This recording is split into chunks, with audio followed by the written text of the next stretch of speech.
So I'll do the short intro here. Good afternoon, everyone. We still have people logging in, but we want to get started on time. My name's Clint Brocape. I'm the program director for the Traditional Native American Farmers Association. We're a nonprofit association. We've been in existence since 1992. I'm a Mohawk, but I've been living here in my wife's community of Pueblo of Tesuque, which is just north of Santa Fe, New Mexico, and where we farm with our children and our grandkids. And I want to welcome everyone this afternoon to, I believe it's part 4 of this series, Strategies for Success in Time of Climate Change. We've had good turnouts the last few sessions, and they're available for viewing, I guess, on the Native American Food Sovereignty Alliance webpage. You can see what's been already presented earlier. Today, the topic is on seeds, particularly the 3 sisters, corn, beans, and squash. And we've invited Rowen White to make this presentation. We've done this a few times before, and I always look forward to learning more from her. I think Kaylee was going to add a little bit to some of the protocols here for today's meeting. And Colleen, I don't know if she wants to say anything, but she's been an assistant to me in putting all these together. I'm not the tech expert, nor do I pretend to be. So I rely on these 2 young ladies to help me and support me in that way. Thank you. Thanks, Clayton. Good afternoon, everybody. I'm Kaylee Warren. I'm from the Pueblos of Santa Clara and Isleta, and I'm the communications coordinator for the Native American Food Sovereignty Alliance. We are a national network of Indigenous leaders who are dedicated to restoring dynamic Indigenous food systems that support our tribal self-determination and community wellness. If you'd like to learn more about what we do, as well as what TNAFA does, we're going to include some links to everyone's websites in the chat for you to check out. So in terms of etiquette for today, one practice that we like to have for these webinars is if you have any questions that come up as we're going through Rowen's presentation, we ask that you drop them into the Q&A box. And we do have some time allotted at the end of the presentation for a Q&A session where we'll get to have more of a discussion with Rowen and Clayton. And once we get to that point, we ask that you go into the Q&A box and you upvote the questions that you would most like for us to ask. That really helps us to keep things running smoothly and to try to get as many questions as we can answered. One other thing that we have happening today is we have a couple of door prizes to give out that Clayton is generously providing. So the way that you can be eligible to win one of those is if you ask a question. We'll be selecting 2 people randomly from those who ask a question today, and we'll be getting in contact with them after the presentation to facilitate receiving your prizes. So thank you again for all of your interest and for taking the time to be here. I'm gonna hand this over to Clayton again to introduce Rowen, who is our presenter today. And if you have any questions for us, please feel free to ask them in the chat if they're in regards to the webinar. Thank you again. Back over to you, Clayton.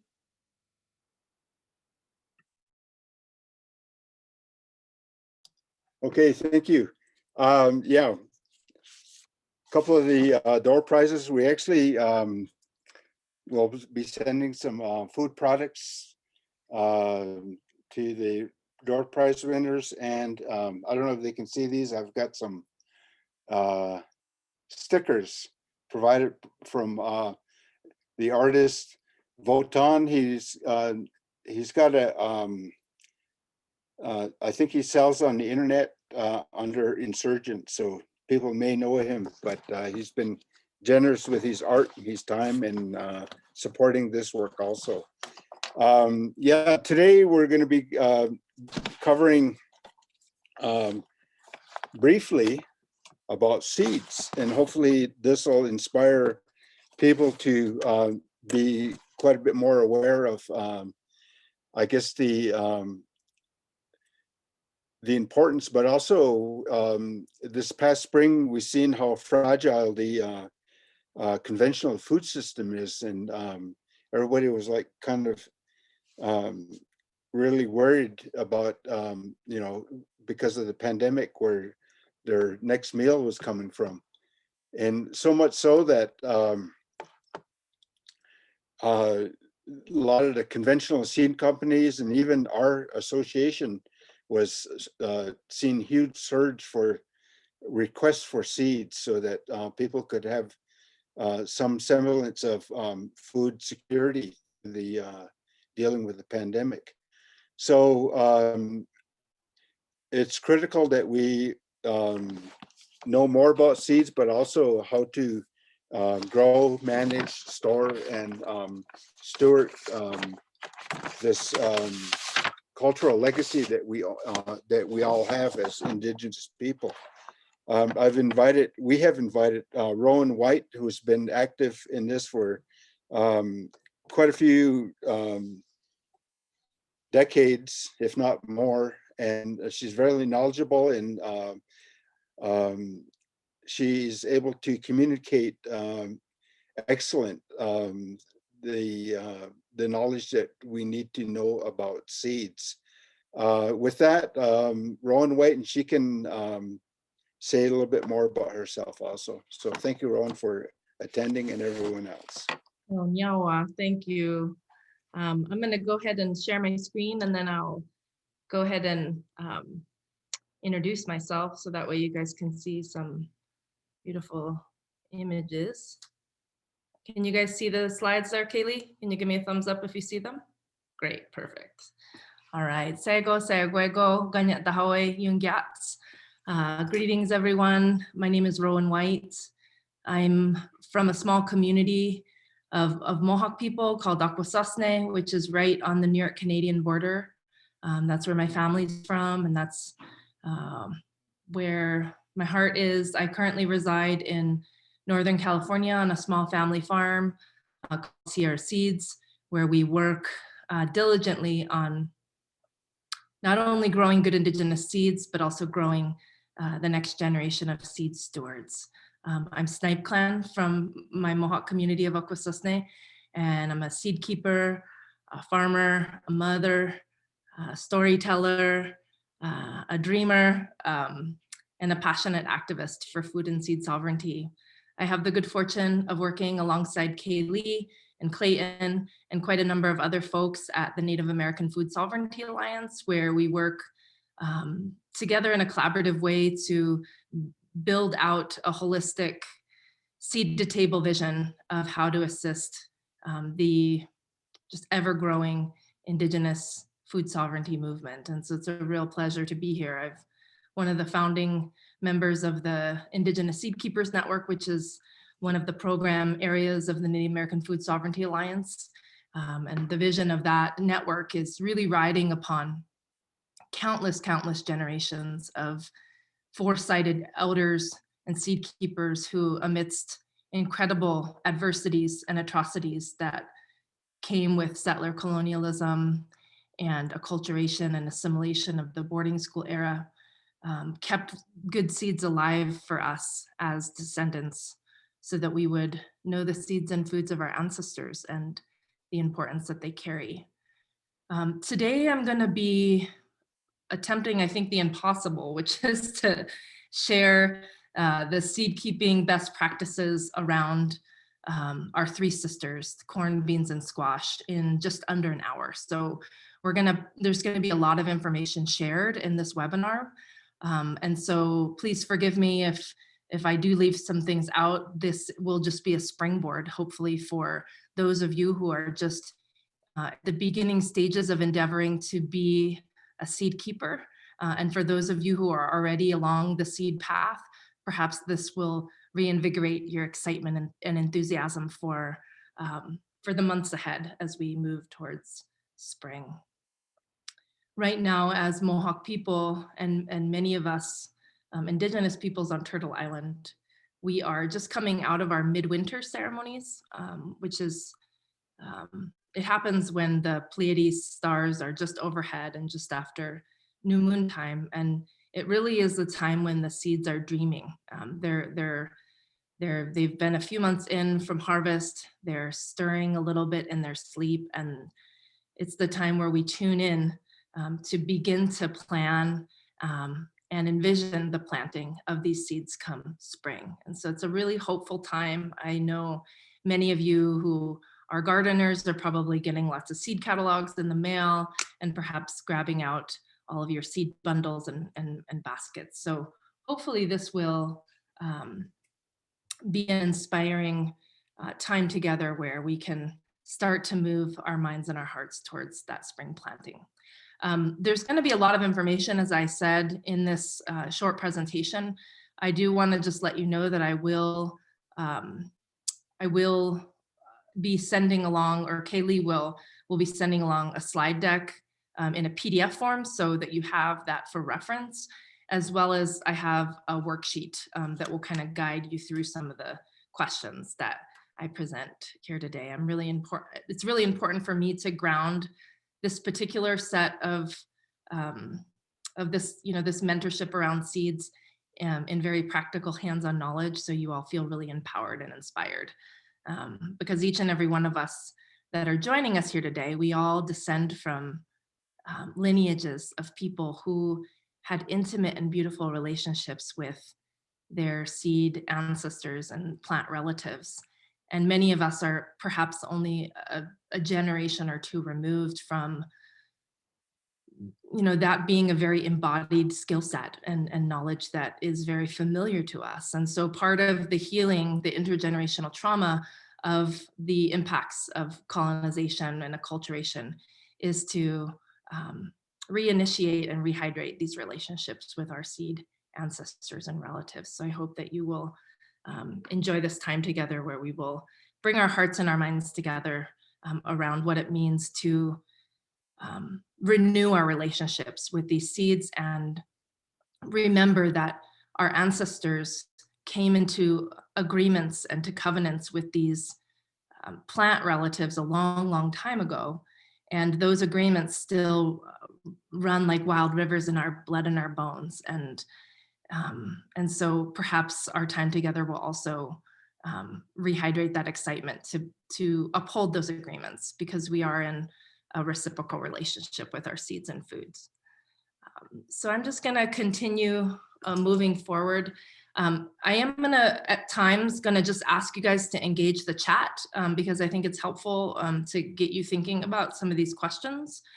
I'm just gonna talk a little bit into why seed keeping is important. And if you feel inspired, if you would like to hop into the chat and share why seed keeping is important to you. Why was it that you were inspired to come here today to learn together? And so I'll just go through some of the various reasons why seed keeping is critical to me and my family, who've really we've dedicated a couple decades to this work. Keeping rare and traditional Indigenous seeds from season to season is important because many of these seeds that our ancestors have passed down through multiple generations are difficult to access outside of our communities. They're not often in seed catalogs or in seed banks or places where we may see seed distribution happening. And so it's really, really important for that stewardship chain to really uphold and honor all the work that our ancestors did to keep these seeds alive. there is an immense amount of cultural memory that accompanies traditional seeds. And for me as a seed keeper, I think that's one of the most compelling and inspiring aspects of this work, is to learn more about the cultural dimension of biodiversity. There are so many countless varieties of corn and beans and squash that exist on Turtle Island and have legacy here. And oftentimes the reasons why we have that diversity is because our Indigenous ancestors and living descendants see the value of diversity because it's the foundation of our resilience. And so in so doing, they've encoded that diversity into our lifeways, into our traditions, into our cultures. So why is it that Pueblo people have a rainbow of different types of corns? Because they've attributed cultural memory and ceremonial meaning to those different types of corns and culturally encoded that diversity right in. And that safeguards that diversity for future generations. And when you look at the places where a biodiversity exists in great vibrancy and depth, those enclaves of biodiversity are often places where Indigenous cultures are still intact and practicing. And so there is this beautiful inextricable link between the health of a culture, Indigenous culture, and the breadth of biodiversity that exists there. Many of us joining in this circle come to this work because we have a deep understanding and a deep longing to uphold our spiritual and cultural agreements with our relationships to traditional seeds. This is a foundational practice for me as well, which is that, again, acknowledging that we're bound in that reciprocal relationship with our seeds, and it's our responsibility as humans to ensure that we take good care of those seeds so that our future generations have good food to eat. And so there's often, in many of our communities, there are these deep spiritual agreements, the ways our ceremonial calendars and cycles follow the agricultural cycles, and the ways in which we nourish and feed ourselves. Many of us perhaps are here because we're inspired by in engaging in the Indigenous food sovereignty movement. And we talk many times about the fact that we can't have tribal sovereignty or freedom or liberation unless we have food sovereignty, the ability to feed and nourish ourselves in culturally significant and appropriate ways. And we'll just take that one step deeper, which is that you really cannot have vibrant, durable, sustainable food sovereignty if you don't also have seed sovereignty as a part of that. So how are we really making sure that we have ways to access and share a diverse collection of seeds within our community and really have relationships with those seeds across the generations?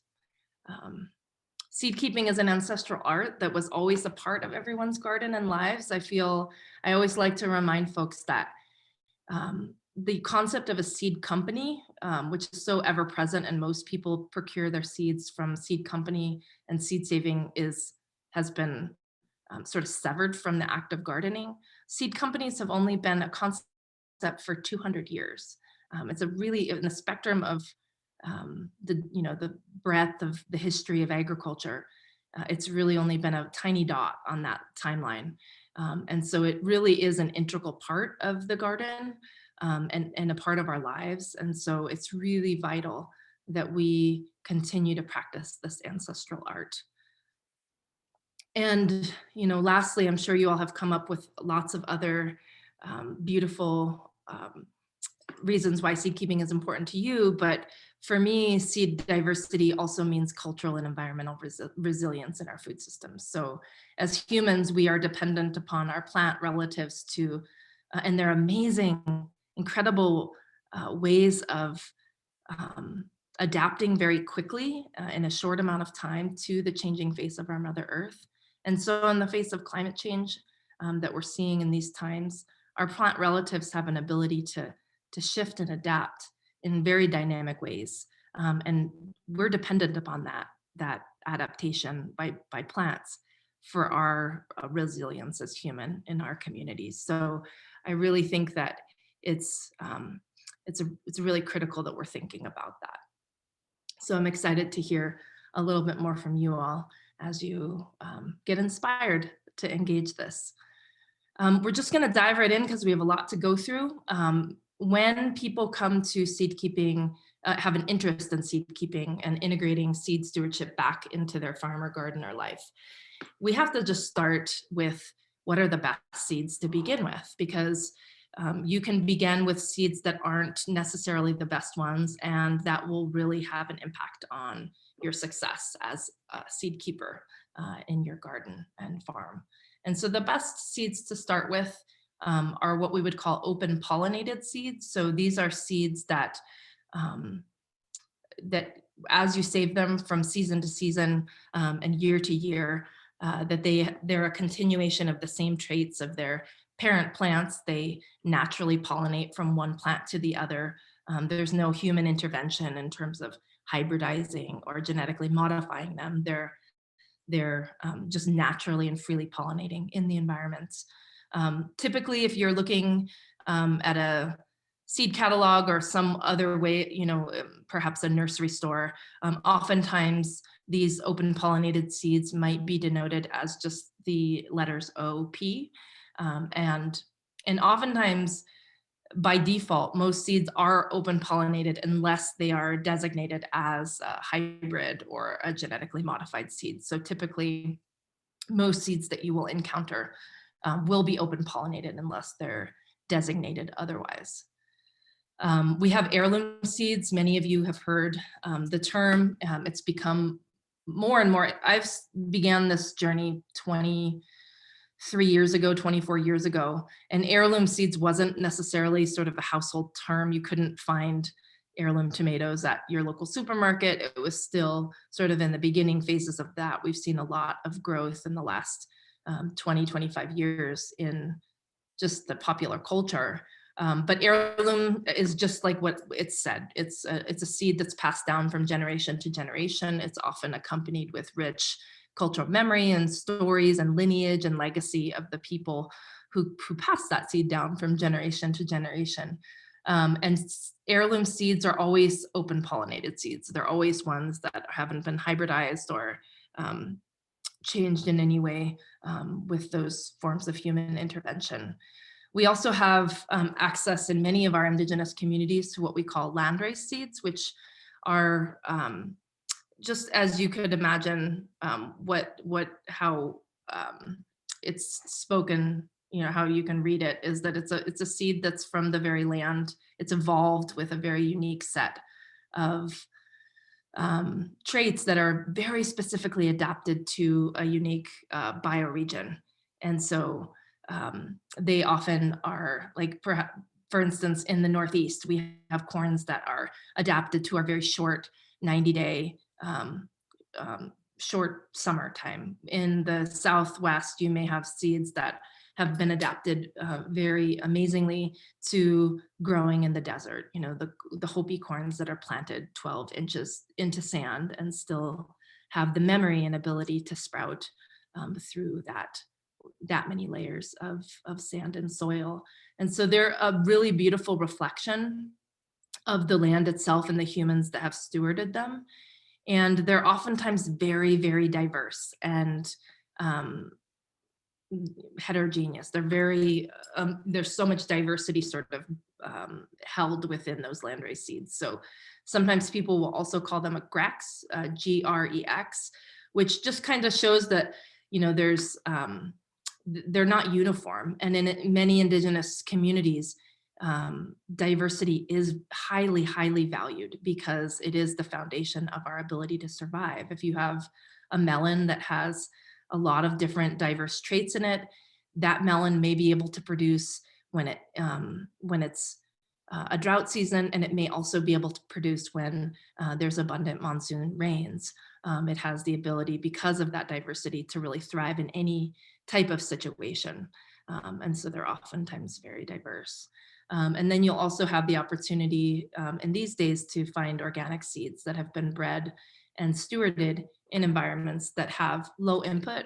So meaning that they're, they haven't been treated with fungicides and pesticides. And we really want to try and grow our seeds organically, as well as procure seeds that have been grown organically, because from season to season, when you save the seeds, they actually get selected by their environment. So if we're growing seeds, perhaps that we bought at Home Depot from a big box store that have been sprayed with fungicides and pesticides, and then we grow those seeds in our low input organic farms or gardens, they're very acclimated and used to getting sprayed with fungicides and pesticides. And so they don't have the natural immunities and the strengths to be able to fight those diseases and pests, and then they don't thrive in our gardens. And I've heard so many people say, I can never grow plants from seed. I always just try and use the starter plants.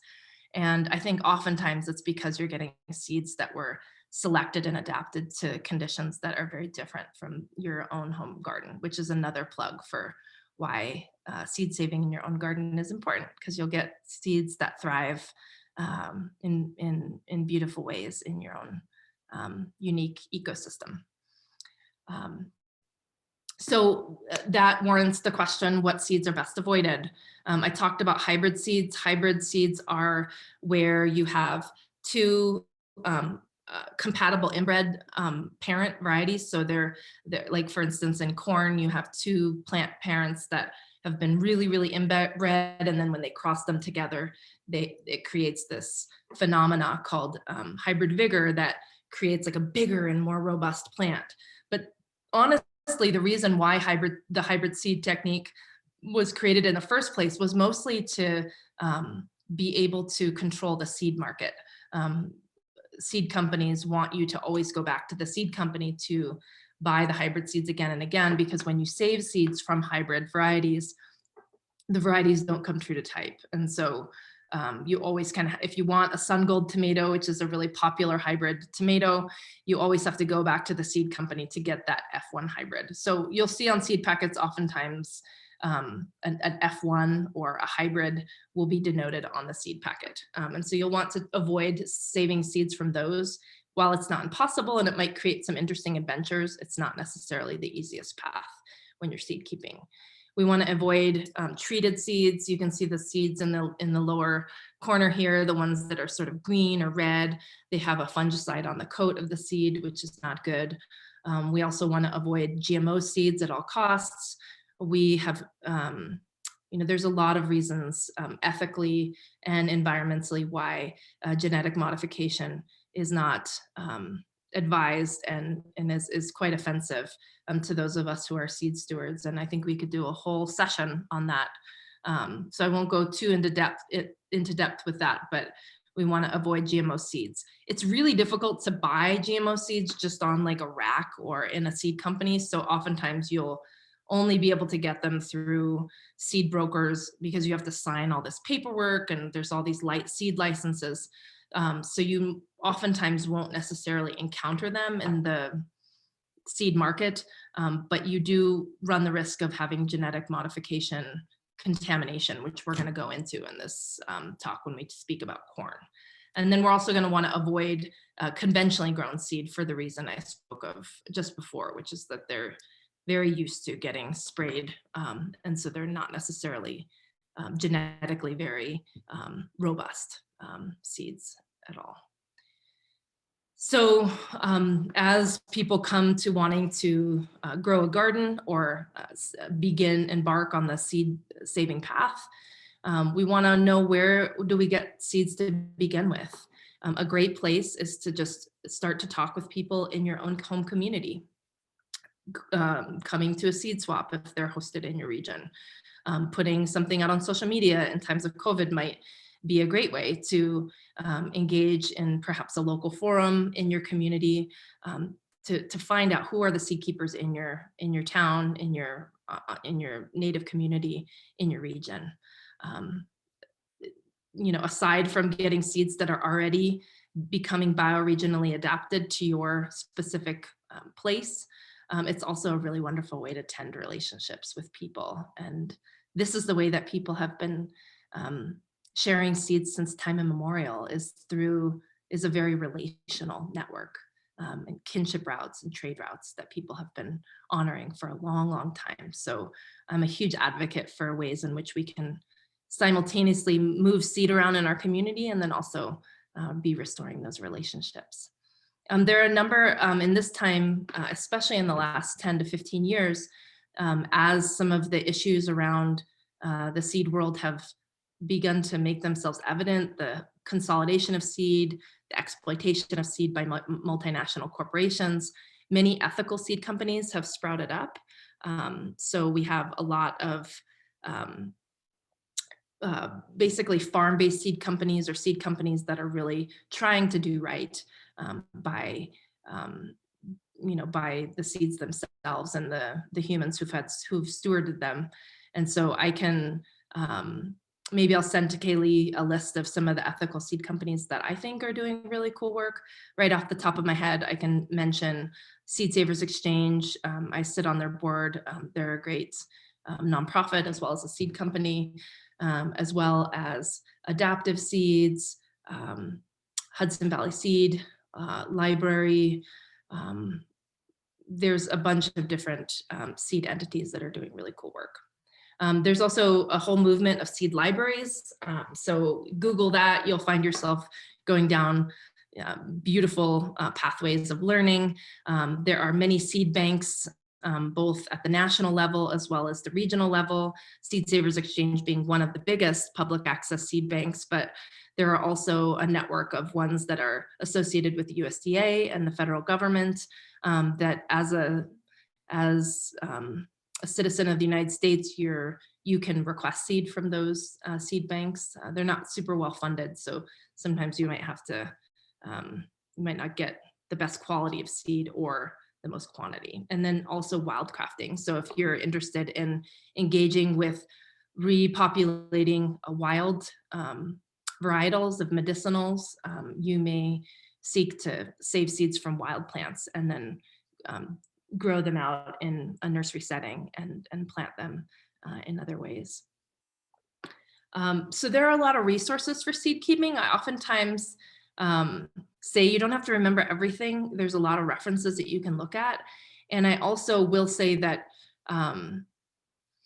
that ultimately we're apprenticing ourselves to the plants themselves. They're going to teach us everything. And this is like grandma science. You know, all of our ancestors, our aunties, our grandmas, our grandpas, our uncles knew this just second nature, how to save seeds and from season to season. So it's beautiful indigenous traditional knowledge, and it becomes embodied as you grow seeds from season to season. But if you're getting involved from the get-go and you're just wanting to have some references to be able to learn more from the plants themselves and from other seed keepers who've done this work, I've written a book alongside Brian Connolly called Breeding Organic Vegetables, a step-by-step guide for growers.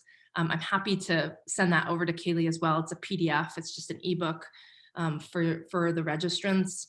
There's Seed to Seed, which is the kind of standard seed saving Bible that's been around for a long time. I have a couple of really beat up old copies that have really taught me a lot. And then The Seed Garden, which is a newer book published by Seed Savers Exchange, which is really beautiful.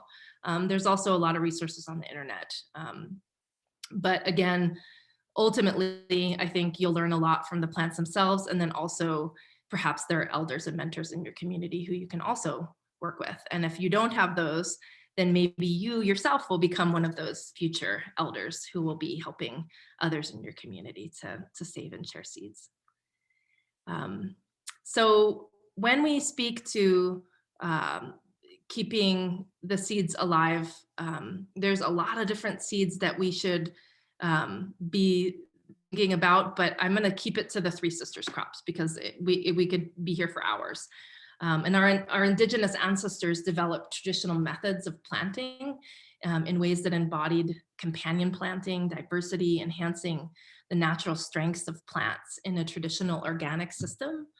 Our ancestors and modern indigenous farmers continue to work in this reciprocal relationship with these seed relatives. And the traditional planting methods are most successful when we use traditional plant varieties that have been selected over many generations for this unique indigenous planting system. Oftentimes, maybe if you want to jump in the chat, if you've tried to grow Three Sisters and not been successful, it's okay. I think we're all part of that club. And oftentimes people don't have success with planting Three Sisters gardens because they're simply using seeds that haven't been selected and optimized for this type of system. So big box stores and seed company seeds are often bred for monoculture, meaning like all corn, no other plants grown in that particular field.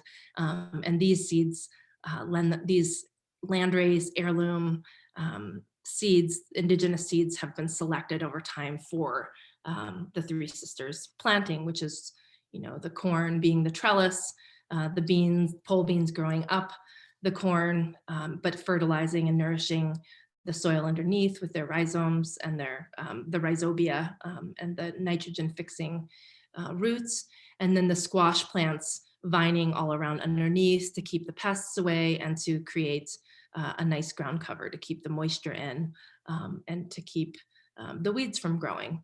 And so many times I've heard, well, I grew, a sweet corn with like a really vigorous pole bean, and the beans like, dragged the corn down, and the sisters weren't getting along.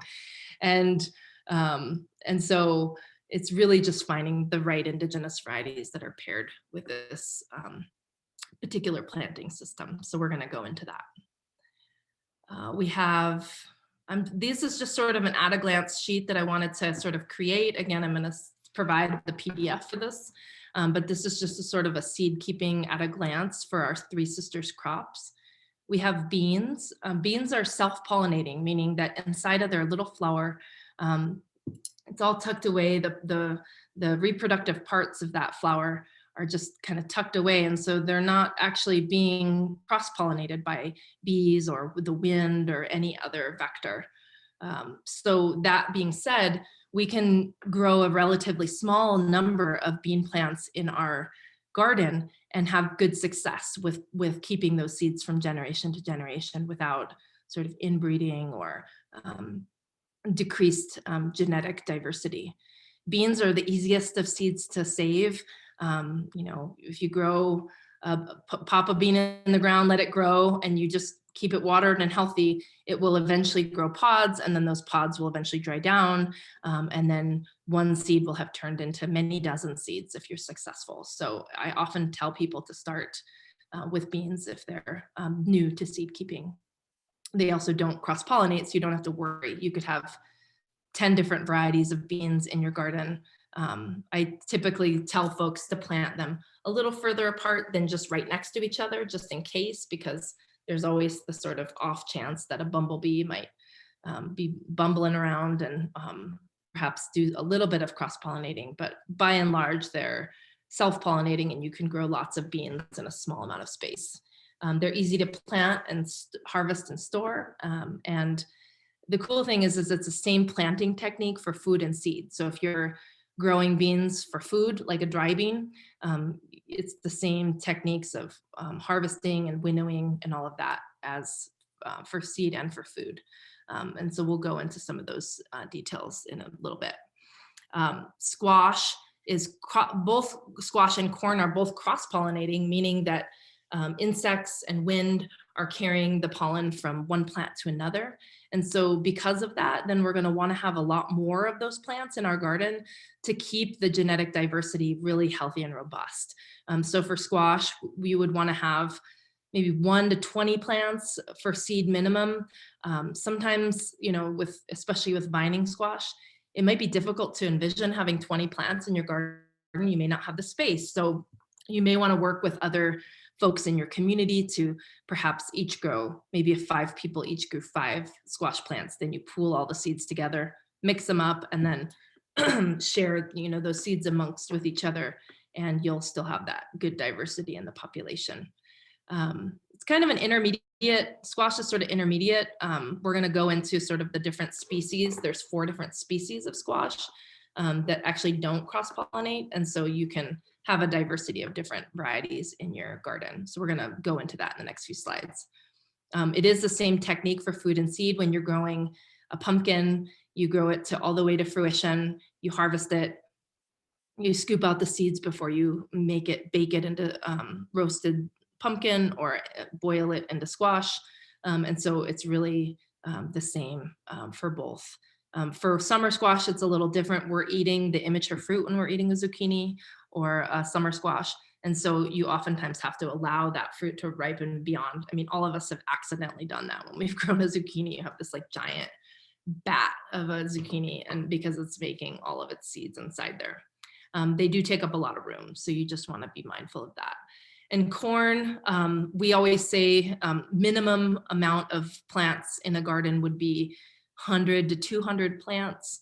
Again, if you don't have the space to grow that many plants, you could team up with a group of people in your community. If you were trying to go for 200 and you had 4 people and each person had room for 50 corn plants, you can plant them pretty dense so it doesn't take up too much room.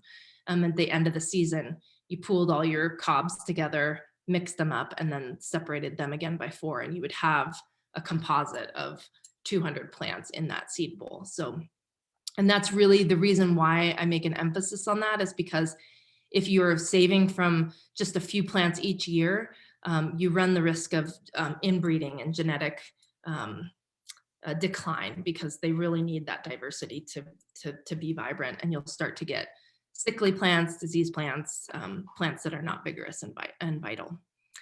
There are 5 different types of corn. We have popcorn, dent corn, flint corn, flour corn, and sweet corn.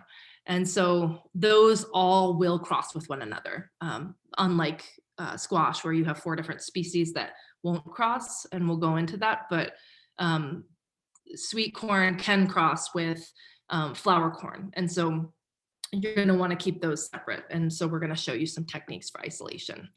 But it's similar techniques for food and seed corn, except sweet corn. So when you're growing for flour corn, you just grow all the way, you let the seeds dry down. And then when you shell them off, you can shell them off for seed, or you can shell them off and use them for food for grinding. Sweet corn, we eat at an immature stage. And then if you want it for seed, you just need to keep it on the plant and let it dry down and shrivel up in a different form. So when we talk about, oftentimes when we talk about plant reproduction, we think a lot about that as seed stewards, because we're noticing how seeds are made, and seeds are made through the reproductive system of plants. And I like to call that plant midwifery. As seed savers, we are plant midwives. We are helping to steward one generation of plants to the next generation, and being an assistant to that process. Agriculture is plant midwifery. It's, the wild seeds do it on their own. But in agriculture, in the domestication of plants, we humans have a role in keeping plants going from generation to generation. And so it's good to understand how seeds are made. In science, in indigenous science, we've forever known that it's not binary, that there's a really beautiful spectrum at which the sexual reproduction of plants happens on, from plants that are really significantly inbreeding or self-pollinating plants to plants that are really extremely outcrossing plants. And it's a spectrum. It's not a binary. There's a lot of plants that are very fluid in the middle, like peppers. They have flowers that are capable of producing seed on their own and self-pollinating, but they also are sometimes what we call promiscuous. So bees will come to them, and other kind of pollinators will come to them. And so, but you can see that typically plants that tend to inbreed, there's patterns that you see in there. They usually have perfect flowers, meaning they have both like male and female parts of the plant in the same flower. They usually have small inconspicuous flowers because they don't really need to advertise the pollination. All the genes are inherited from one parent, and they're less genetically diverse, but they're very well adapted to a specific niche. Versus outcrossing plants like corn and squash sometimes they have male and female parts in different flowers. They have showy and fragrant flowers. They're offspring are a mix of genes from two parents, and they're oftentimes way more genetically diverse and therefore can adapt to changing environments. And so this is a spectrum, and so in some of those reference books, you can learn a lot more about plant midwifery and learn more about all of the aspects of this. So as we kind of take some of this knowledge into, well, what does this mean in the garden? Like when I'm planting a seed garden, what does this even mean? What are the considerations I need to be thinking about? So I've come up with a series of questions, and then I'm also going to send you over a seed garden worksheet that kind of walks you through some of these questions as you decide which seeds you want to grow in your garden and save for the next season, so that you'll feel like you're really supported in the process. So when you first start, if you think of the variety that you want to grow, you want to ask yourself, is this variety that I want to save a selfer or a crosser? So you want to identify whether it is. So that cheat sheet that I gave you before with the three sisters kind of told you already whether it was a selfer or a crosser. You need to ask yourself, do I need to space the plants differently for seed or for food? Many of us are accustomed to growing a lot of these plants in our garden for food, but what might be different when we're planting them for seed? And in the three sisters crops, they're pretty much the same for either or, so it makes it really simple. You'll need to think about how far away is the nearest garden from mine. When we live in villages or in towns, we may have neighbors who also garden. And so we're gonna wanna think about what are other people planting in their gardens that might also perhaps cross-pollinate with the seed varieties that I'm trying to keep. So if you have a sacred heirloom indigenous seed corn that you wanna keep true to type from season to season, and you don't want your neighbor's field corn to cross-pollinate with yours, you're going to have to think about isolation techniques. So we're going to talk just a little bit about that. You're going to want to think about how much garden space will you need to make sure that you have that ideal plant population size for seed saving. So I gave you those guidelines before of like, you might only need 5 bean plants, but you want to have 100 corn plants. What does that look like in terms of a footprint? How much bed feed are you going to need, and is that ideal? And if it's not, then thinking creatively with working with a group of folks to make sure that that's a reality. You're going to want to think about what is the ideal plant spacing for this plant as it goes to seed. With all 3 of the three sisters crops, they pretty much require the same spacing for both food and seed, but things like lettuce or amaranth or some other things that get really big when they go into their flowering cycle, as opposed to just a small immature lettuce head, you might want to think about creating a bigger footprint for where that seed is planted. And then you're going to want to think about how much will you need for seed and how much for food. So if you're planting a corn patch, you're going to select for the best ones for seed, and then the rest will be for food. So how much space are you going to need for that? Here's just a screenshot. This is just the top portion, but it's like a 4-page seed garden worksheet. So for every crop, you can print this out, and for every crop type and variety that you want to save, you can just go ahead and fill this worksheet out, and it'll prompt you with the right questions so that you'll have all the information you need for each seed that you may want to save in your garden in the upcoming season. So this will get you really excited for that planning process as you look in your seed box that you might already have, or perhaps there's a seed giveaway in your community, or you've ordered some seed from a seed bank or a seed company. This might help you determine how to have good success with that. So Kaylee will be sending that along. So again, I just created some slides here that are really just, again, breaking down really the process and demystifying the seed keeping processes with each of these 3 crops. So with beans in particular, you can see here that there's a picture that shows what an immature pod looks like. It's green. The seeds are starting to really form and bulge. Many people eat those kind of shelly beans at that phase. But if you were to pick that green bean pod at that phase, you wouldn't have mature seed. The seed isn't finished inside of itself, like sort of making all of the parts that are going to be really vital to that seed growing into another plant the following season. So you're going to want to make sure that you allow those pods to dry down all the way into sort of a brown leathery pod in your garden. So, you know, you'll plant them 2 to 4 inches apart. You'll determine if your beans are a pole or a bush habit.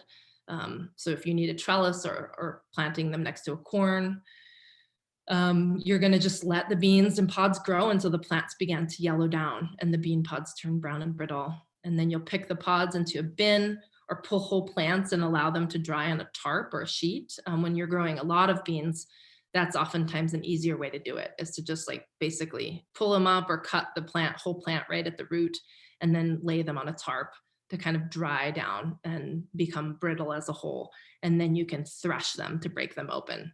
So if you're just on a small garden scale, you'll just pick the pods into a basket. And then, I mean, I love like just in the evening, if you're listening to a podcast or watching a movie, just cracking, you know, the beans open. It's so satisfying, or having kids be involved. But then if you do it on a bigger scale on a tarp, you can use your feet to stomp on them. You can use a stick or something like that to kind of thresh and sort of kind of break down all of those pods. And then you'll winnow the seeds from the chaff and the pods using the wind. We have a couple of videos, I think, available on our YouTube. If they're not up, I'll have Kaylee post them, of just me doing some basic winnowing, so you can see that technique. Let's see here. So how to keep cross-pollinating seed true to type. You're going to want to make sure that you create isolation. And typically what we're going to do, what I'm going to recommend for you all in this space, is isolation by space. So for outcrossing species, you oftentimes need to isolate by distance, whether it's 500 feet or over a mile. On our home farm here, we have 3 different kind of garden areas that are separated by some distance. They're not actually separated by miles. They're actually often, some of the fields are only separated by, one field is only maybe 2,000 feet or a little less than that from each other. But we also have hedgerows, we have a little bit of forest in between them. And there's also prevailing winds that really change the way in which corn pollen can blow from one garden to the other. Insects like pollinators, bumblebees, honeybees, you know, all the native pollinators, they can fly many, many miles. And so if your crop is in fact insect pollinated, you're going to need to keep, like for instance, squash is insect pollinated. You're going to need to keep those varieties separated by distance. You can also hand pollinate. So in the Midwest, where there's a lot of genetically modified corn, we've been doing some trainings through Native American Food Sovereignty Alliance in our field days, teaching Indigenous people how to hand pollinate corn. You can see a picture of that with the bags. So that's actually doing the pollination yourself so that you can keep the sort of wind-blown pollen off of those corn flowers to keep them true to type. With squash, you can also do hand pollination, which requires you to go out in the early morning before the flowers have fully opened and before the bees are awake, going out there and painting pollen from one male flower to the receptive stigma on the female flower, and taping them shut. And you can make sure that you're keeping your seed true to type in that way. So there's a lot of great tutorials and videos on hand pollination on the internet. And we're also hosting some of those as a part of our Food Alliance as well. Let's see here. So seed keeping with corn, we're going to want to plant the seeds 14 to 24 inches apart, depending on kind of your variety and your region. I know in drier regions, you plant corn a little bit further apart. You're going to want to determine what type of corn you're growing and what are the traditional methods. If it's a flint, flour, or popcorn, allowing that corn to grow until the husks are brown and leathery. You're going to want to make sure to keep all different corn types and varieties sufficiently isolated from one another. And then allowing the seeds to dry down until your fingernail can't pierce the seed coat. So there's a milky stage to corn. You can see this corn picture in the upper right-hand corner is a flower corn, and as the seeds mature, the color comes into them. They grow past their milky stage. When they're in milky stage, if you push your fingernail against the kernel, it will break open and there'll be a little bit of milkiness that comes from the seed. But when it hardens down into flower corn, you can no longer do that.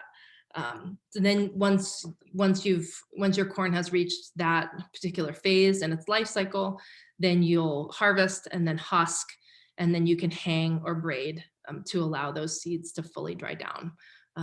And we do also have some tutorials on how to braid corn, which is a really beautiful indigenous way of storing seeds and food in our homes and in our barns in ways that keep them safe from critters, etc. So, and once they're fully dry, you shell from the cob. And then when you shell them from the cob, there's often like this little papery chaff that accompanies the seeds, and then you'll winnow that away. The reason why we're talking about winnowing so much is that some of those the chaff and some of those plant parts, while they served the plant while they were still growing, once they're in seed form and we put them into storage, those plant parts can hold moisture and can hold things that are detrimental to the long-term health and vitality of the seed. So we're going to want to get some of those things away. I don't know why these, it feels like my photos are not showing up. I might refresh my browser. Let's see. Kaylee, can you see the pictures on this one anymore, or is it not? I can't see the pictures right now. You can't? No. Okay, I'm just gonna refresh this browser here, and perhaps it's just gonna go back and we can get back on track. Thanks for. Worries. Yeah, it's okay. It's just probably just I use. Just gonna get back to the slide I was in.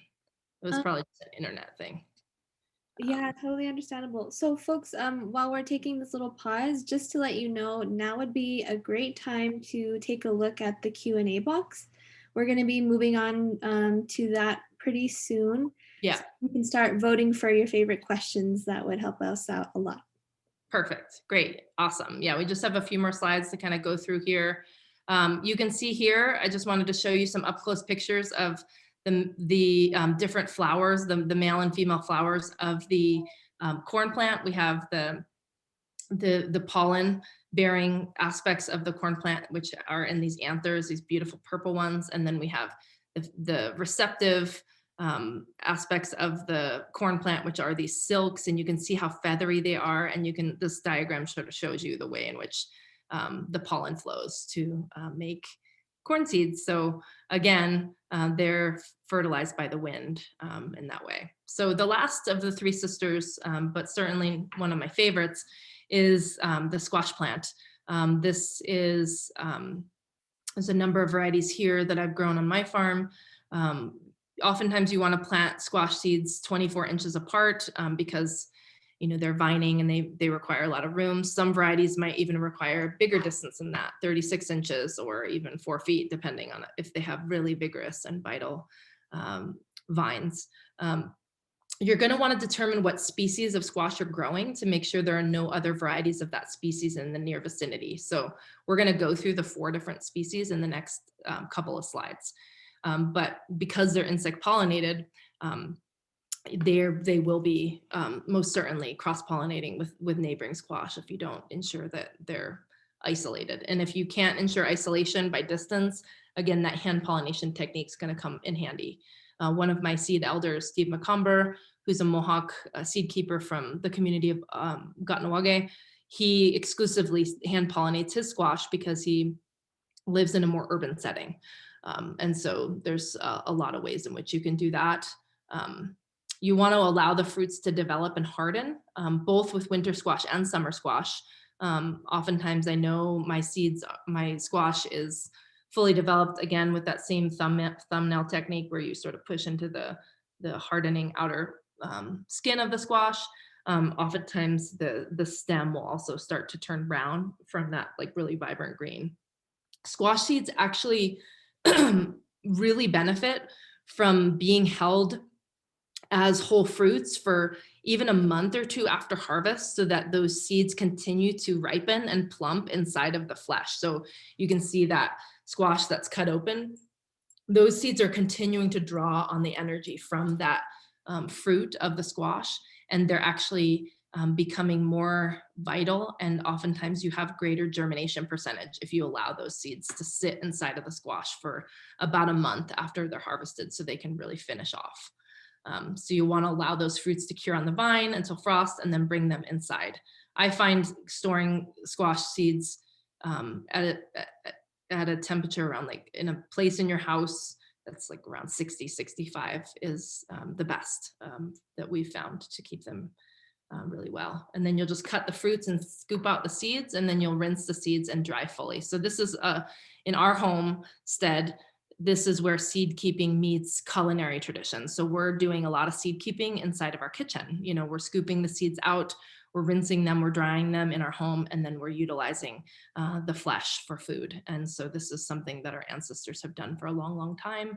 And it's really beautiful to bring that tradition and practice back into our homes in that way, to share with our family. On a side note, I have kids who grew up on a seed farm, and so we grow a lot of watermelon and cantaloupe, and they have gotten very used to, we have them well trained, of having a seed bowl in the center of the table. So whenever we eat watermelon, they're spitting their seeds into a seed bowl.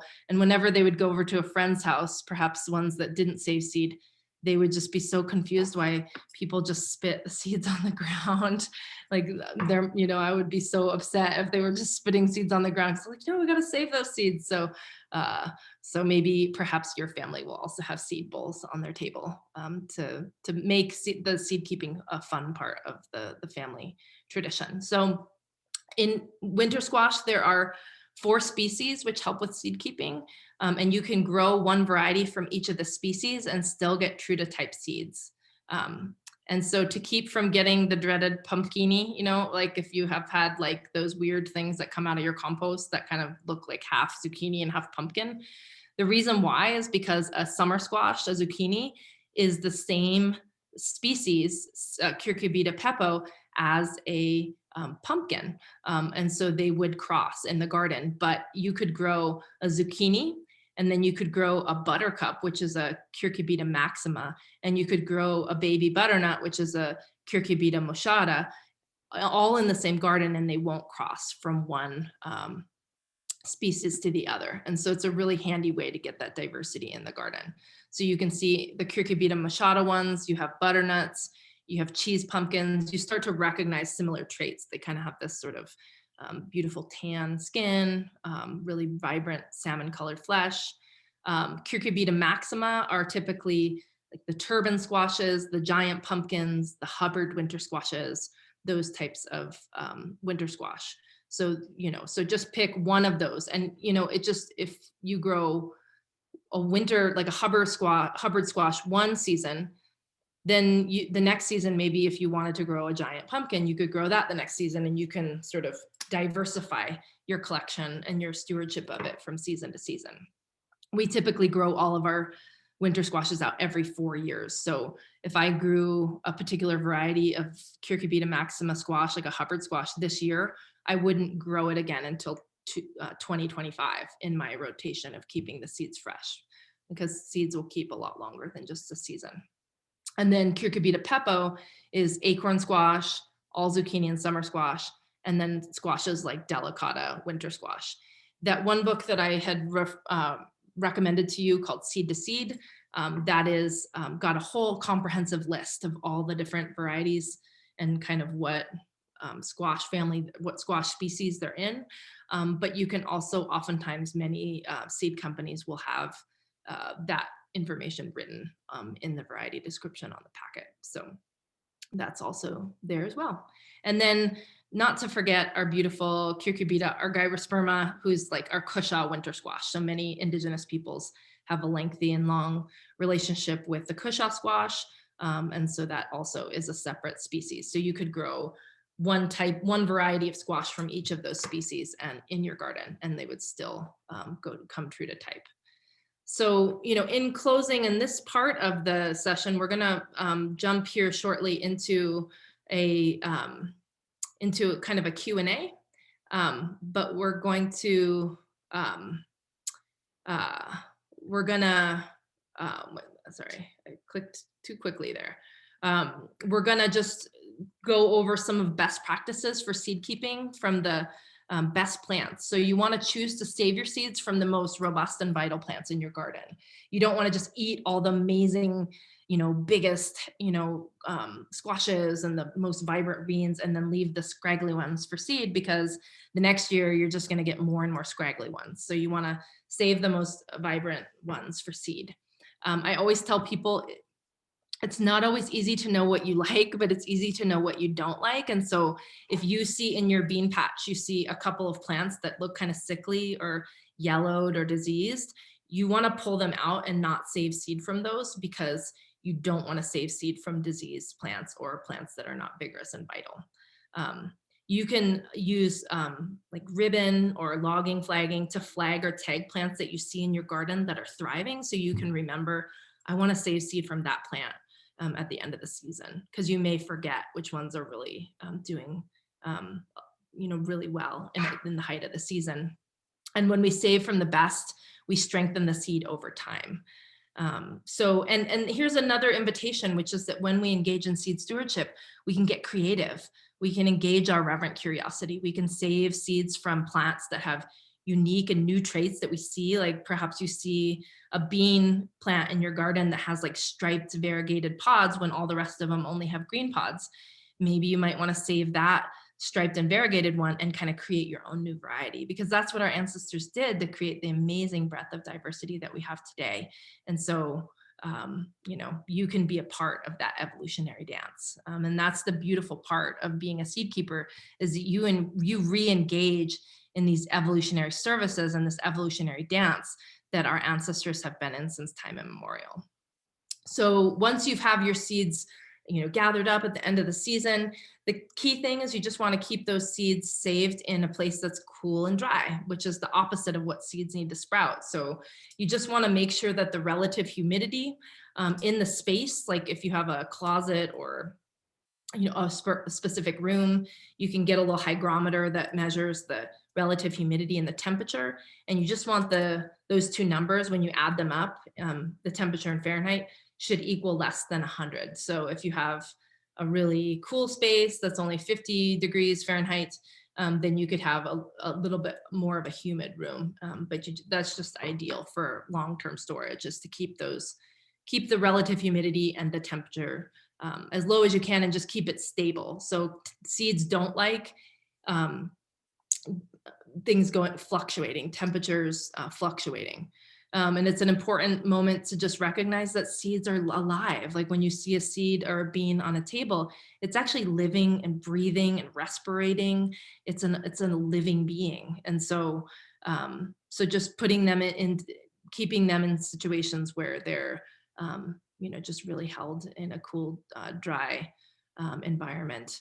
I'm not going to play this because I know sometimes when we play videos on Zoom, there might be a lag time, but maybe Kaylee, if you wouldn't mind popping this in some of the follow-up information. This is just a short creative video. It's about 3 minutes long that we did in a collaboration with the Cultural Conservancy that really highlights the beauty, I think, in the spirit of our Indigenous Seed Keepers Network. So we would invite you to just take a glance at that video. We have another video forthcoming that's detailing our seed rematriation work, where we're reuniting old ancestral seeds that have been found outside of Indigenous communities back to their communities of origin. And so we're doing another short video and action guide.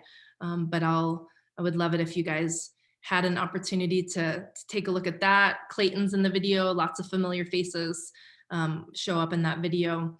And I just invite you to stay in touch. I hope that you guys, there was a lot of information shared in the short amount of time together, but we'll be sending you some resources so that you can continue to get excited about planning and planting your seed garden this spring and grow yourself into a beautiful seed keeper that will be a part of that long lineage and tradition within our Indigenous communities. So you can find more information about how to plug into our Indigenous Seed Keepers Network and our alliance work. There's our website, and there's my email address should you have any follow-up questions or ways that you would like to stay in touch and get involved. So I guess I'll just pass it over to you, Kaylee, if you want to sort of kick off the Q&A portion of our time together.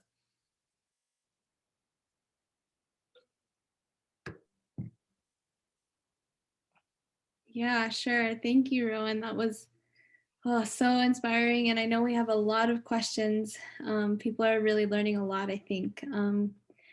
Clayton, would you like to join in? I can make you the host so that you can start your video. Or it looks like you are. So if you'd like to contribute, you can just unmute if you'd like. Yeah, and I can stop sharing too. I think that Okay. will center everything. Yeah, I'm here. I've been listening. Sweet. Yeah, and everybody, if you haven't seen, Clayton has also been adding in some little tips and tricks and bits of knowledge into the chat. So if you want to scroll back and see any of those are there as well. Okay, let's get started. So our first question is in regard to Huitlacoche, and we have somebody wondering if there's a way to encourage that growth, and wondering also if it has any effect on the other two sisters if you're planting the three sisters together. Oh, that's a great question. I mean, I'd be happy to jump in, and then maybe Clayton has some insight too. So for those who don't know what Huitlacoche is, the English word is like less than spectacular. They call it corn smut. I don't know why English is so weird when we talk about it, but it's basically a corn mushroom. It's a fungus that has infected the seeds that turns it, each kernel becomes this beautiful corn mushroom. It's the kind of gray, and then as you crack it open, it's like crumbly and black. It kind of looks like soil, and it's incredibly, it's a superfood. It's an amazing culinary delicacy in many communities. The way that I have seen people propagate it, so what you're talking about is wanting to encourage the growth of Huitlacoche, is to just take some of those spores from Huitlacoche ear and then inoculate the soil, because that's actually how the corn herself carries that, as when it's kind of soil borne, and then it kind of grows up into the plant. So if you're interested in your patch having more of that, then just instead of eating it all, you'd want to put some of those back into the earth, and then it would grow more. And sometimes it's a environmental thing. I know in dry climates, there's less Huitlacoche than others. You may want to create a more humid environment where Huitlacoche is more apt to grow. And I don't know anything. I can't speak to whether it impacts the other two varieties. I can imagine it probably doesn't detract from the health and vitality of the system as a whole. I've never seen it reproduce at all here because of the dryness. It's just it's a fungus, and what I understand, actually, there's certain varieties that they grow in Mexico that are more susceptible to it. Yeah, exactly. So that's how they propagate it. Yeah. On another note, I mean, I guess this is not Huitlacoche, but I'm just going to riff on something else, which is that in the desert, though, there are corn varieties that have acclimated over from season to season that actually have the ability to nitrogen fix, and they're doing a lot more scientific research, but our ancestors knew that. So we know that beans fix nitrogen through their connection to actually seed carried rhizobia, and yeah, there's this endomatic rhizobia, and so now they're actually finding that there is nitrogen fixing corn, and it's really prevalent in desert corns in places where they're growing in soil that isn't very rich, which to me is just mind-blowing and amazing. And also a testament. I will also say I will take any opportunity I can to just uplift and amplify the ancestral brilliance of Indigenous farmers, and the immensity of contributions that Indigenous farmers have made to the global food landscape. Yeah, thanks for making those points. I also remember that in the chat we had someone who mentioned that planting in the Three Sisters Guild style doesn't always work if you're out in a very arid climate. So it's a good reminder that, keeping your local climate and region and ecosystem in mind is also really crucial to achieving agricultural success. Yeah, exactly. And that's why I didn't really go into sort of the Three Sisters planting style at large in this particular presentation, because there's actually a lot of different adaptations. Like we oftentimes see the sort of Haudenosaunee or Mohawk style of like growing in mounds, all together in a certain configuration. But milpa, like the milpa fields in Mexico, when we went there down to Oaxaca, they're growing Three Sisters, but not necessarily in that same configuration. So there's lots of ways in which you can create the benefits of all of those seeds growing together in different arrangements. So yeah, super important to keep in mind. Okay, so next question is, I'm going to be distributing seeds for a small seed project soon. Do you have any tips for what and how much info to include so the growers and eventually seed savers don't get overwhelmed with info? We'll have a wide variety of experience levels. Guess, do you have any advice for somebody who's distributing seeds? Like what kind of information to include and how much? yeah. Clayton, do you want to answer or you want me to jump in? Go ahead. Okay. We did a big seed drive this spring, and I've been involved in a lot of seed swaps. I think keeping, honoring the fact that seeds have lineage, so including sort of like a little bit of the story of the seed, I think is always important, to center the stewardship chain of people who've stewarded the seed before. We're actually in the process in the Upper Midwest Indigenous Seedkeepers Network of developing a set of protocols, because seeds also have cultural agreements that come with them. So how can we be a good recipient of seed is a question I often ask. How can we remember to be good recipients of seed? Because oftentimes those seeds, they are relatives, like from the communities where they come from. And so they might have ways in which they want to be cared for. So if there's any of that cultural memory that can be shared with those seeds, feel free to put that, to have them, it accompany the seeds, as well as like, again, some of the information from this presentation, some of the slide information, like simple information like that. How far away to plant the seeds? What are the best ways to, pick the most robust one for growing? Just simple, what's the best, growing principles, etc. I mean, the good thing is that there's a lot of information out there that people can access, but I think having some of that basic, just simple basic information written out. But I think the information that's more difficult to find is the stories and the unique cultural information that is attached to that specific variety. So definitely try and include that if you can. Another thing would be to like, when was that seed grown? Like what year was that grown? So you know how old the seed is, where was it grown? And just anything like that that might help that person know a little bit more about that seed as it moves around. The more information, the better. Yep. Exactly. Even though it may seem like too much information, it's not. Yeah, and we will be making some of those templates available through Indigenous Seedkeepers Network.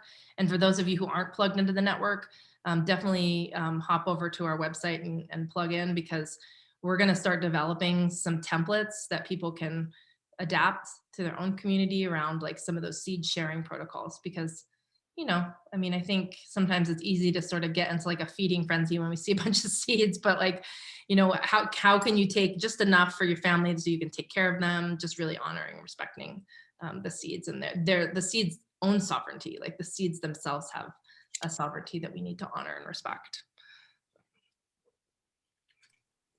I love that. There's a sovereignty for seeds themselves within this whole concept of seed sovereignty. That's such a good point to make. Okay, we have a pretty technical squash question. Okay. So Ida would like to know, they noticed that within their community, their squash flowers weren't blooming at the same time. So the squash flowers that are of different sexes were not blooming at the same time, so they lost the opportunity to pollinate by hand. They're wondering if that's an environmental thing because it happened to a lot of people in their community. Yeah, it actually is. And it's something that I actually heard a lot in the last year or two from some of the folks in our network. So sometimes you'll get like a big flush of all the male flowers, and then there'll be like no female flowers, and then, or vice versa. You might have a ton of female flowers and no pollen offering flowers. And that is environmental. And I think in some ways we're going to see more of like some of those anomalies because of climate change, because we're seeing a lot of fluctuation in the climate. I do have faith that plants, because plants really do want to thrive and make it from generation to generation, that they will adapt. But there's not anything that I can really advise other than just making sure that those plants have consistent nutrients and water, making sure that they're well taken care of would help. But again, but it's something that I've been hearing a little bit more often than not. And again, I think it might be an environmental trigger that's making that happen. So. Clayton, is that something you've ever experienced in your No, year? I've never heard of that, but I would guess maybe if they made those observations of how far apart those flowerings happened, maybe they could stagger their planting. Yeah, exactly. Yeah, that's a good point too. Mm-hmm. That's super good advice. And the person who asked the question did follow up and say that, yes, it was mostly female flowers and a lack of male flowers that they were noticing. Yeah, exactly. We have our good friend and brother, Louis Hana, in the chat here. Clayton, do you want to just share a little bit of information on the Declaration of Seed Sovereignty? Do you mind just sharing a little bit there?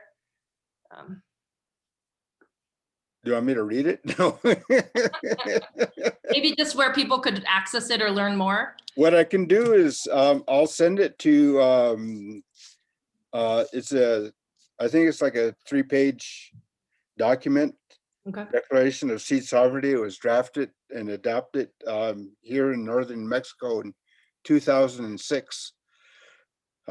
Basically, it was a way of putting out a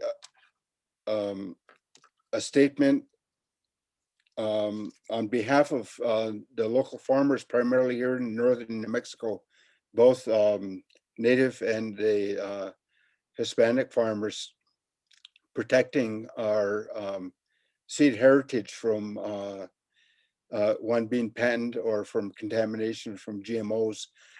I can email that to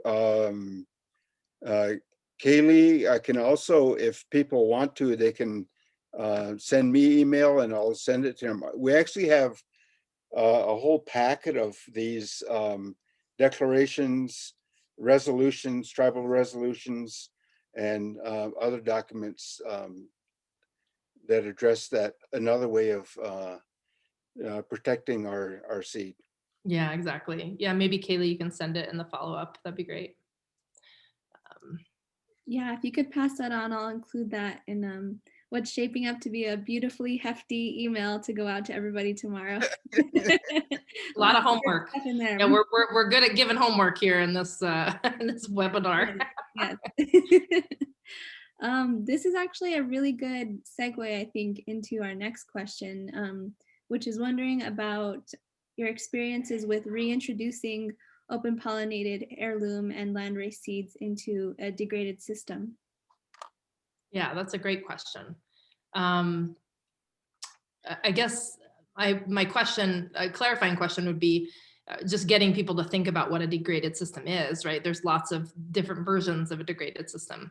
But again, I place immense amount of faith in plants to be able to heal, to be able to adapt, to be able to bring sanity when there's chaos, you know, in a situation. So I think I've seen land that has been completely denuded and, you know, grown pesticide sprayed and glyphosate, and then, you know, have transitioned back to organic, and plants have played an enormous part in that restoration and revitalization of the soil. especially with the use of nitrogen fixing leguminous plants that restore health and vitality to the landscape.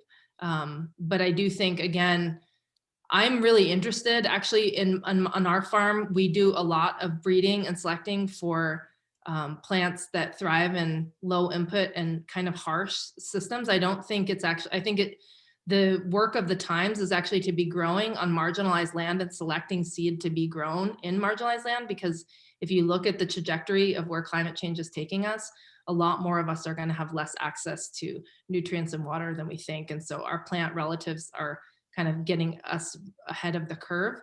So I'm very curious in the ways that plants have inherent, especially landrace and organic or heirloom seeds, already have kind of encoded in their diversity the ability to nutrient scavenge where there's not a lot of nutrients, to be able to heal and repair the land, as I had spoken before, to be able to grow in, I mean, we've heard of seeds that grow in salinated or, salt-ridden soils, or, soils that are very poor.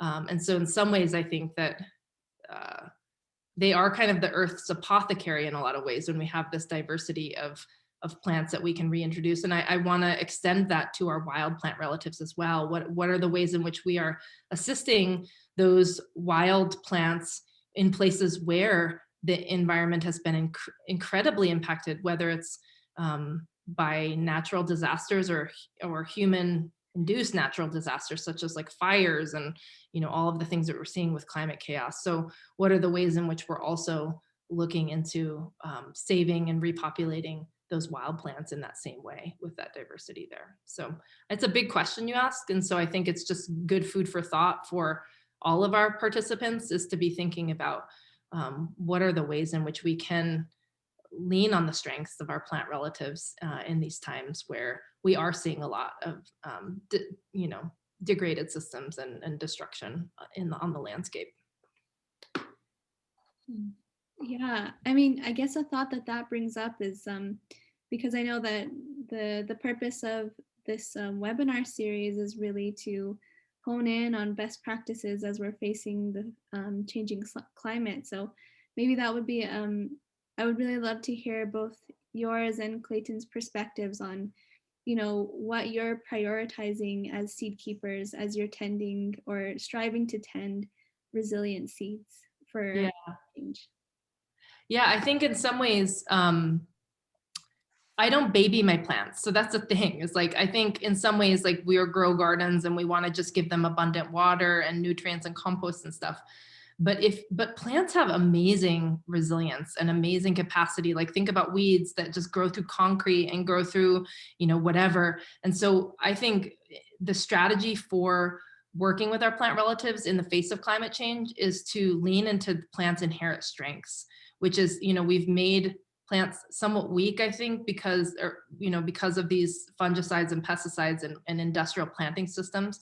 But if we create growing systems where their inherent strengths are enhanced and selected for across the generations, that we reduce inputs, we reduce the impact of farming on the landscape, and we begin to sort of create this beautiful, like, kind of half wild agriculture that I know our ancestors engaged in, and I think that's what excites me, is to just sort of create these environments where we're really working together with the plant relatives to really see what do they have, like, and create those workhorses that our ancestors subsisted on and carried from one generation to the next. So that's kind of what we're working on, is just creating, like, we do a type of irrigation on our farm where it's called deficit irrigation. We use drip irrigation, where we're, like, actually weaning plants off of water and dryland farming in ways so that they really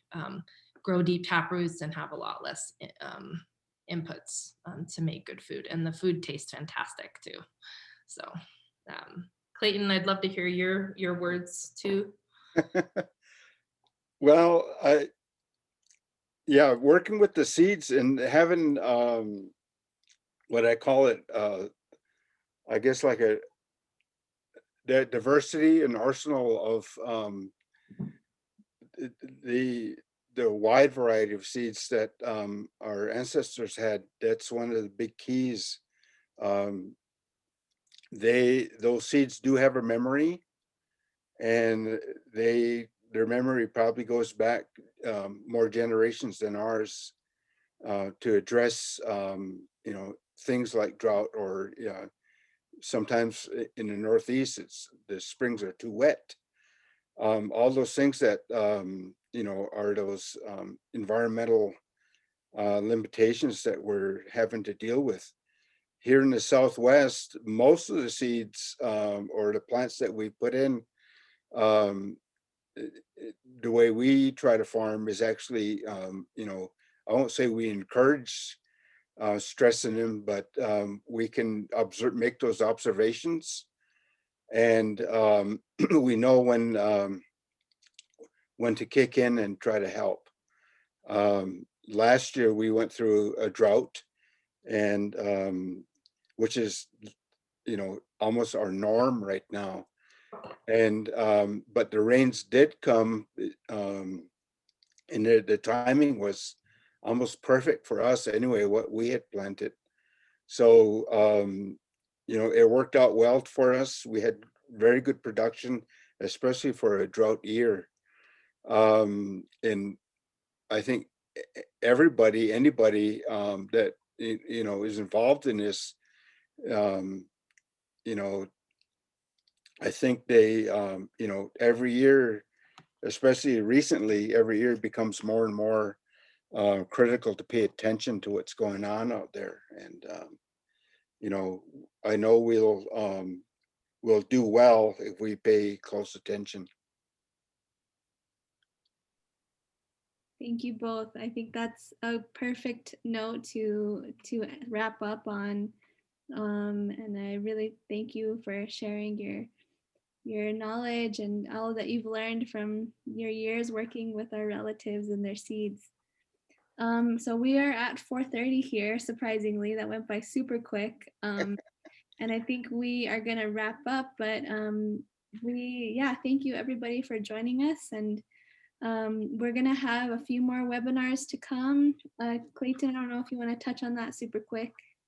Yeah, you were sort of reminded, like I said, this is a series that we've been working on, talking about strategies. Part of the strategy is having those seeds, but also how do we look at where we're planting and so forth. And the other week, Beata from Santa Clara Pueblo talked about a system that is very ancient. So those techniques also have to be integrated.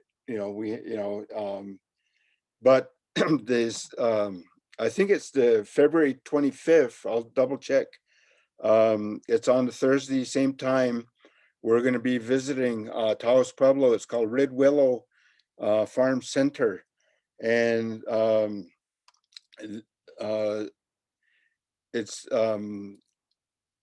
they're working on ways of extending our season, managing water, and they've also created a local farmers market. So it's a combination of a lot of things that I think we all could learn from their example. Just like northern New Mexico, we have extremes: extreme dry, extreme cold, very little water, and our ancestors have been able to figure that out, and we'll continue to do that. Thank you. Yeah, everybody, if you want to stay in touch with us, you can follow at Native Food Alliance on Instagram, or we're Native American Food Sovereignty Alliance on Facebook. If you want to stay in touch, we'll be communicating when the next webinars will happen. And as always, you have accessibility to the previous presentations, which have also a tremendous amount of information for us all to learn from.